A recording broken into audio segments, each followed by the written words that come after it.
Embroidery പഠിക്കാൻ ആഗ്രഹിക്കുന്ന തുടക്കക്കാർക്കായി വളരെ എളുപ്പത്തിൽ ചെയ്യാൻ പറ്റിയ ഒരു മനോഹരമായ പൂവ് നമ്മുടെ വസ്ത്രങ്ങളിലും കുർത്തകളിലും ഒക്കെ ഡിസൈൻ ചെയ്യാൻ ഇത് ഉപയോഗിക്കാം കേട്ടോ. അപ്പം ഇതെങ്ങനെ ചെയ്യാൻ നോക്കിയാലോ. അതിനായിട്ട് ഞാനിവിടെ ആദ്യം സെൻറ്റർ ഭാഗമാണ് ചെയ്യുന്നത്. അതിനു വേണ്ടി യെല്ലോ കളർ ത്രെഡ് ഇതുപോലെ കുത്തിയെടുത്തതിന് ശേഷം സൂചിയിൽ 2 തവണ ചുറ്റി തുണിയിലേക്ക് താഴ്ത്തിയിറക്കുക. പെറ്റൽസ് ചെയ്ത് കൊടുക്കാൻ വേണ്ടിയിട്ട് ഞാനിവിടെ പിങ്ക് കളർ ത്രെഡാണ് എടുത്തിരിക്കുന്നത്. ആദ്യം സൂചി തുണിയുടെ അടിയിൽ നിന്ന് കുത്തിയെടുത്തതിന് ശേഷം അതേ പോയിന്റിലൂടെ സൂചി വീണ്ടും താഴ്ത്തി ഇറക്കുക. എന്നിട്ട് പെറ്റൽസിന് എത്ര വലിപ്പം വേണോ ആ ഒരു വലിപ്പത്തിൽ നമ്മൾ സൂചി വീണ്ടും പൊക്കിയെടുക്കുന്നു.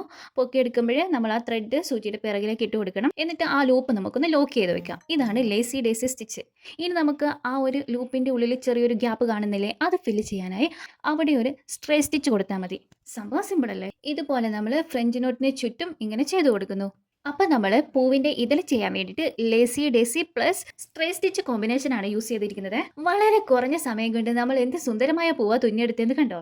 തുടക്കക്കാർക്കൊക്കെ എളുപ്പത്തിൽ ചെയ്യാൻ പറ്റിയ സ്റ്റിച്ചുകളിൽ ഒന്നാണ് ഈ ഒരു ഡിസൈൻ. നിങ്ങളുടെ ഡ്രസ്സുകളിലൊക്കെ ഇതൊന്ന് ട്രൈ ചെയ്ത് നോക്കൂ.